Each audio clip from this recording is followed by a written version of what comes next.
Hey there, guys. All right, today we are back with some more geography. Now we have finally reached Indonesia, and looking at the timestamp here and the upcoming videos in the Geography Now A to Z playlist, it looks like we're getting to the point where they are starting to really make the videos more consistently longer. Right now, I think the average is going to be around the 15-minute mark, but later on we'll be getting around the 20 minutes, and then I think the last few videos Geography Now has uploaded have all been around the 30-minute mark. Got a bit of a ways to go before we get there, but making our way through this series. Before we dive in, though, make sure you go and check out the links in the description box below. I would love it if you joined the Discord and followed me over at Twitch. I don't know how much I'm going to be able to say about Indonesia. I don't really know all that much about them. I did take a Southeast Asian history course one time. That was one of the classes I took in college. Let me tell you, I don't really remember anything from that class. It was like, I think that was a class it was a class I was taking when it was the first semester after the pandemic started. So it was the first semester after that first summer pandemic. So yeah, I don't really I don't remember much.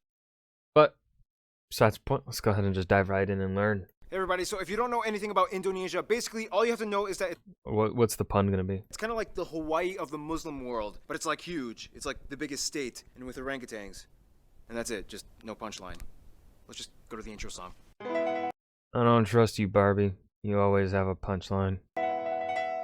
It's time to learn geography Now! Hey everybody, I'm your host Barbie. So as some of you know, I've been to Indonesia one time on one island for like 3 hours. I ate one dish, so basically I'm like the Indonesia expert, right? Well, if not, I'm kind of like the only guy on YouTube doing full profile videos like this. So for now, you'll just have to kind of deal with me for like the next 12 or so minutes. Woohoo! Default! Have there been any other channels that have tried to like do what Barbie does? My dogs are barking. My dogs are no longer barking.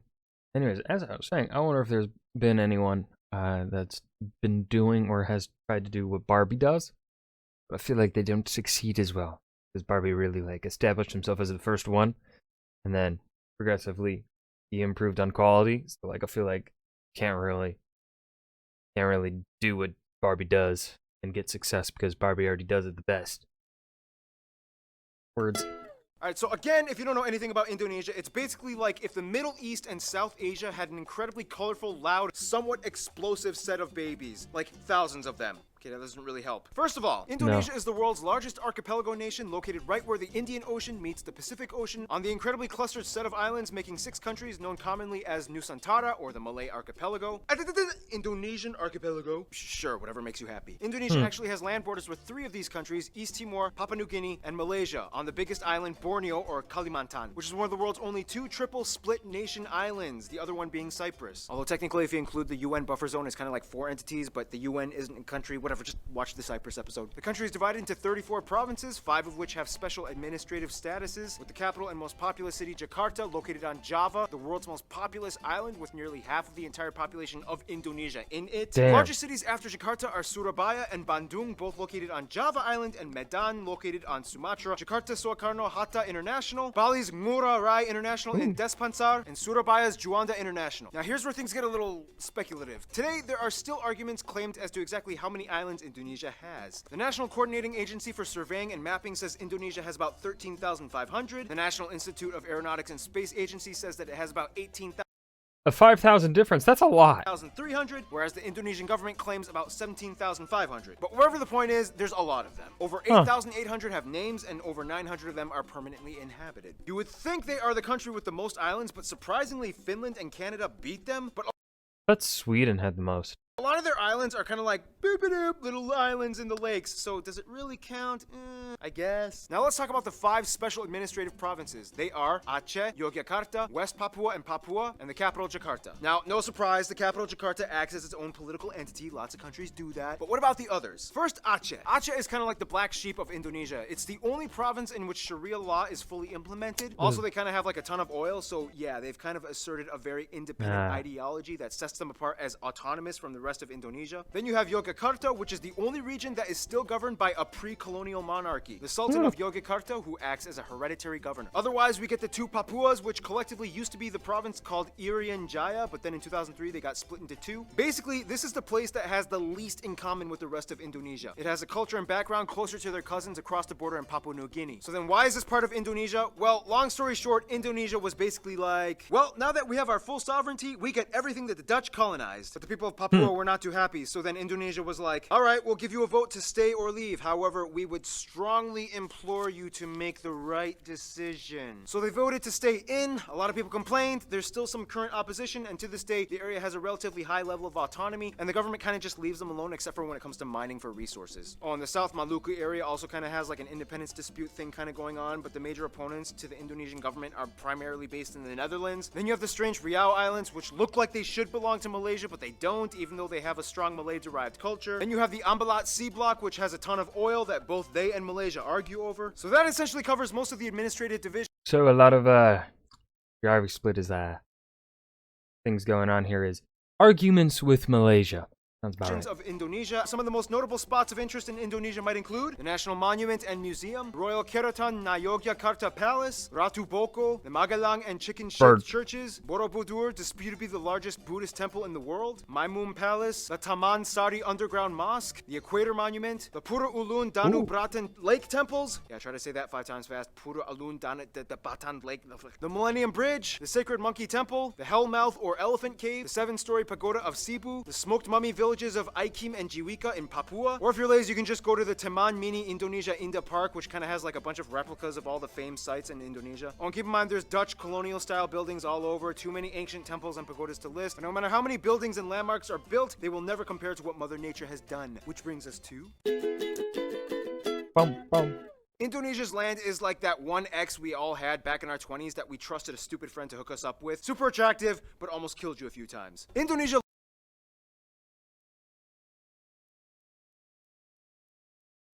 No, I have not experienced that.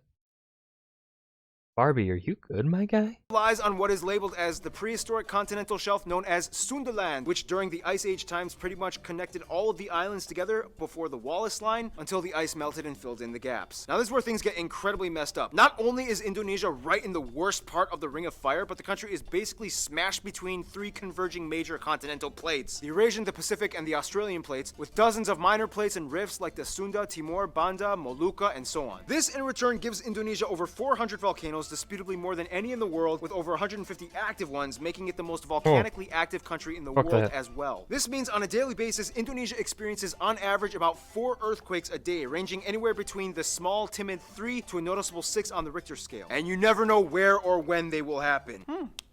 Impressive. Nonetheless, volcanoes can be a good thing, especially when concentrated close to the equator, as the warmer, humid climate allows moisture and minerals to coalesce, creating some of the most fertile land on the planet. This is why places like Hawaii and Iceland are so radically different despite both being volcanic islands. In the end, Indonesia got blessed with a flourishing abundance of flora and fauna, the 2nd highest concentration in the world after Brazil, many of which being endemic species like the Rafflesia arnoldi and the Titan arum, the largest flowers in the world, which each smell like rotting corpses. And at over 180, they also have the highest concentration of mammals out of anywhere in the world. Nonetheless, the national animal is actually a reptile, the largest in the world at 3 meters long, the famous Komodo dragon, which you can find a bunch of on Komodo Island, which is where they get their name from, and they can kill people. Yeah. Just a heads up. And the surprisingly not national animal, even though everybody knows and loves them, the only great ape in Asia, orangutans, are only found on this archipelago as well. By the way, they look docile and quiet, but orangutans can rip off your arm if you anger them.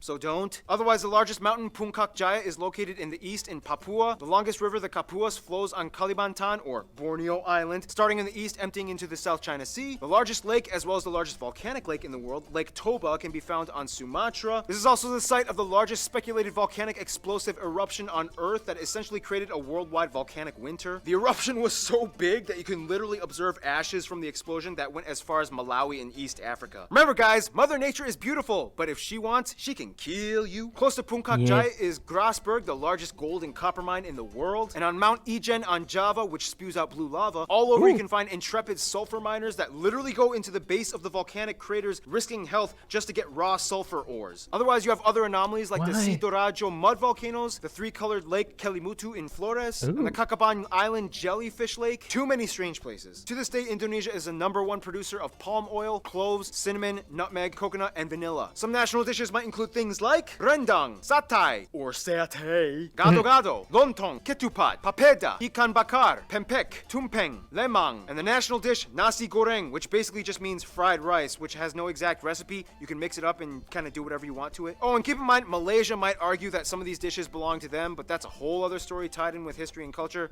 We got time. Why not talk about it? Now, there's a lot of curious mysteries when it comes to Indonesia's people. Like, how did they become predominantly Muslim? Or what's the whole deal with them in Malaysia? Or wait, this guy is considered an Indonesian? What? First of all, the country has about 263 million people, making it the 4th most populous country in the world, with the largest population of Muslims as well. Now, here's the thing. In a sense, yes, 95% of the population is considered native Indonesian. But that's an incredibly broad term, considering that Indonesia has about 300 different ethno-linguistic groups split up across all the island regions of the country. If you look at a map with the actual ethnic group breakdown, it kind of looks something like this. Nonetheless, the two largest parent ethnic groups are the Javanese that make up about 40%, the Sundanese that make up about 15%. Otherwise, the rest of the population is primarily made up of smaller groups and tribes that have only around 2 to 3% each, like the Batak, the Sulawesi, the Balinese, Minangkabau, Betawi, Papuan, Dayak, and so on. Finally, about 5% are non-indigenous Indonesians like Chinese, Arabs, Indians, and even a few Europeans. They also use the Indonesian rupiah as their currency, they use the Type-C plug outlet, and they drive on the left side of God damn it, 2 in a row? What is this bullshit? Britain, stop it. Well, actually, most of it, well, which islands were fucking... Borneo was colonized by the British. No, Malaysia was... Indonesia was colonized by only the Dutch. Most of it.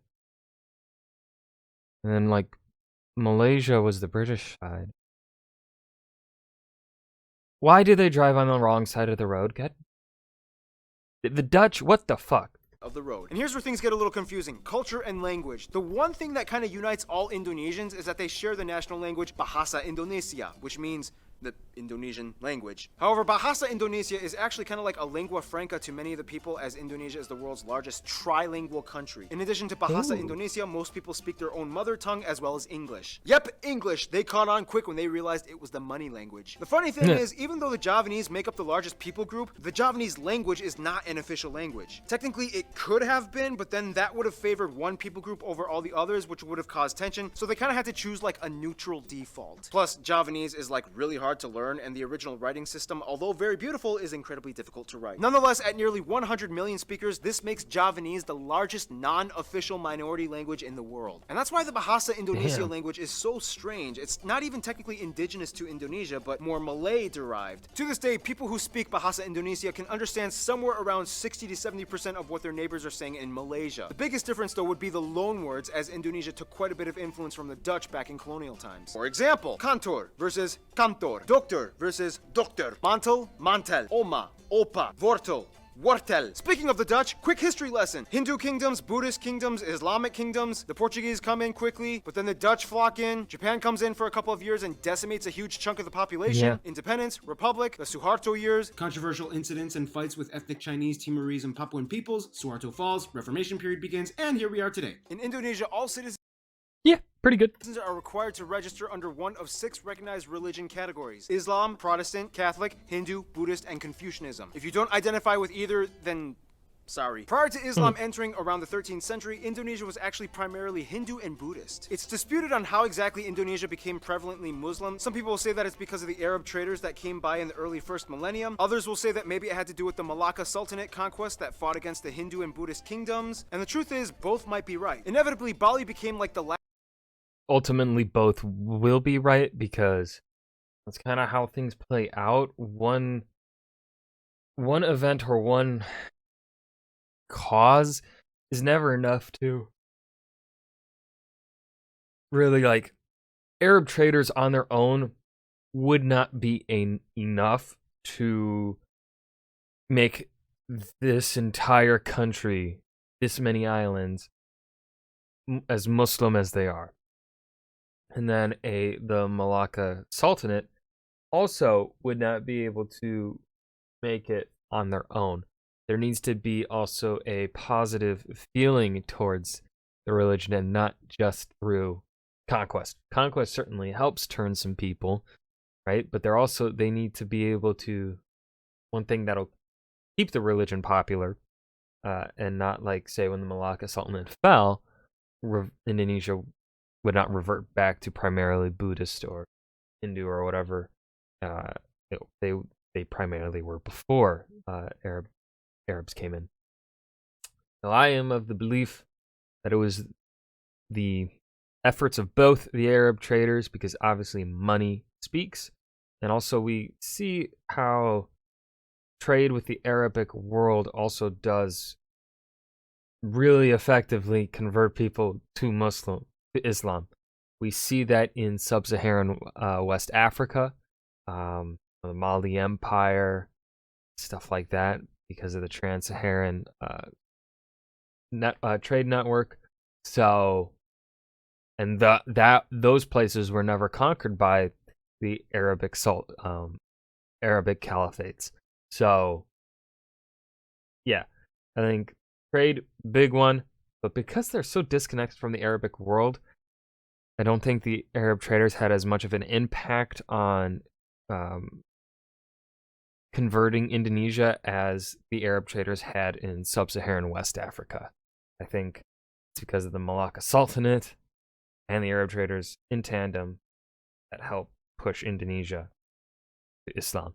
Last sort of haven for whatever Hindus were left. The eastern Nusa Tenggara region and the Papuas remained predominantly Christian as the Dutch and Portuguese shared the gospel. Islamic culture in Indonesia is a little different from what it looks like in the Middle East. For one, most mosques don't have the typical dome structure, and actually many of them resemble Hindu temples, like the Demak Great Mosque. When a family member dies, their relatives might often come together and pray for a whole week, and then again on the 40th day, and then on the year anniversary, and then on the 500th day, and so on. Also, the night before Eid al-Fitr, the youth might gather and go around neighborhoods reciting the takbir. Those are some things you don't really typically find in the Middle East. Clothing modesty customs are pretty loose. Not all Muslim women wear hijabs, however the ones that do might also complement it with Western clothing, like branded t-shirts with skin-tight sleeves and jeans. When I was in Indonesia, I saw a hijab-wearing woman with short sleeves and capri pants exposing her calves. I was like, can they do that? Now, in terms of culture, again, it depends on... Yeah, that's such an interesting thing, hearing, because I do have a friend,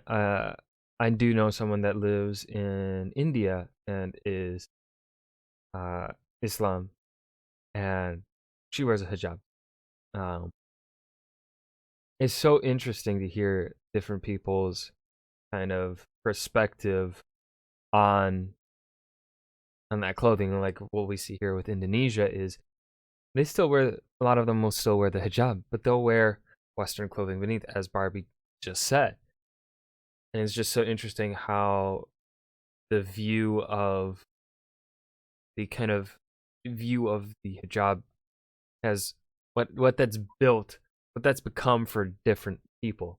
It's really interesting. On where you are, and that's why I became a historian, because that shit interests me. Not war. War is boring. If you're only involved in history because of war, I'm not gonna lie, pretty basic. Indigenous peoples still follow ancient traditions. Everything from the Minangkabau can. Yes, I will gatekeep history from people that are only into it because of war. War is the most boring part of history. My God. dance, to the gamelan players of Yogyakarta, Wayang Javanese shadow puppetry, Balinese festivals, Sumatran pencaksilat martial art tournaments, Kenya motif paintings of the Kalimantan tribes, the deadly Pasola game played by Sumba peoples, Deadly? We're just skipping past the fact that you just said deadly? Barbie, explain. cow racing on Madura Island, the strange burial traditions of the Toraja people, and everywhere you What the fuck? can find those pointy longhouses. Otherwise, some notable people of Indonesian I love pointy longhouses. descent might include people like the first president Sukarno, Gadamaja, R.A. Kartini, B.J. Habibi, Iko Uwais, Yayan Nuruhian, Sesep Arif Rahman, Agnes Monica, Iwan Fals, Anggun, Megawati Sukarno Putri, the Hartono brothers, and YouTubers Brian Emanuel and Raditya Dika. Now, it's so hard to cover Indonesia's culture because there's so many different people groups, each with their own cultures. It's insanely colorful and rich. I wish we could cover more, but we gotta move on to some diplomatics, shall we? Diplomat. Okay, so Indonesia is basically like the kingpin of Southeast Asia with the largest population and economy, as well as being a member of the G20. Therefore, they know how to manage relations. First of all, the rest of the Muslim nations in the Middle East generally get along with Indonesia as they see them as kind of like their strange Asian cousins. Indonesians make up the largest group of pilgrims for the Hajj in Mecca. However, there has been some controversy with Saudi Arabia in regards to migrant worker abuse and death sentences. Since then, Indonesia dramatically decreased its expat programs. The US, the Netherlands, and Australia are kind of like their biggest non-Asian supporters. In addition to trade and business, the US played a huge role in Indonesia's independence, and they worked closely during Cold War times. The Netherlands still holds close ties to Indonesia despite post-colonial bitterness. Plus, tons of Indonesians live in the Netherlands. To this day, they have the second largest population of Indonesians outside of Indonesia after Malaysia at nearly 2 million. Australia Damn. gives some of the most aid to Indonesia, especially after catastrophe incidents. And even though there are some controversies involving immigration and attacks on Australians abroad, they still share close ties generally. Now, Indonesia and Malaysia are kind of like the Colombia and Venezuela of Southeast Asia. They're like the twins separated at birth and have a strange love-hate relationship. Malays accuse Indonesians of stealing their culture and language. Indonesians accuse them of not being grateful for all their help during war times. When they actually meet up as people, it's like they're totally brothers. Nonetheless, most Indonesians I talked to have said Japan is probably their best friend, which is funny because Japan kind of really messed things up during World War II. Nonetheless, they've moved on, and today Japan makes up the largest export partner. Tourists flock in year-round, and the two have been building each other up for over half a century. In conclusion, Indonesia's people are very much like their islands, numerous with lush, colorful, strange diversity. Sometimes a cyclone, earthquake, or volcano of controversy erupts, but at the end of the day, they still flourish together as one. Stay tuned, Iran is coming up next. Oh. Okay. There's Geography Now, Indonesia. This was a good episode. Plenty to talk about. Lots of stuff that was genuinely really interesting to hear. So yeah, I mean I've got nothing else to add here at the end though. This was one of their good episodes. This is one, well, as I say with History Matters, when I mean good, I mean like above their average, and their average is still like, you know, what I expect from Geography Now is still high quality. That in terms of their average, this was a good video. I hope you guys enjoyed. Remember to hit that like button and subscribe for more, and I'll see you guys in the next video. Peace.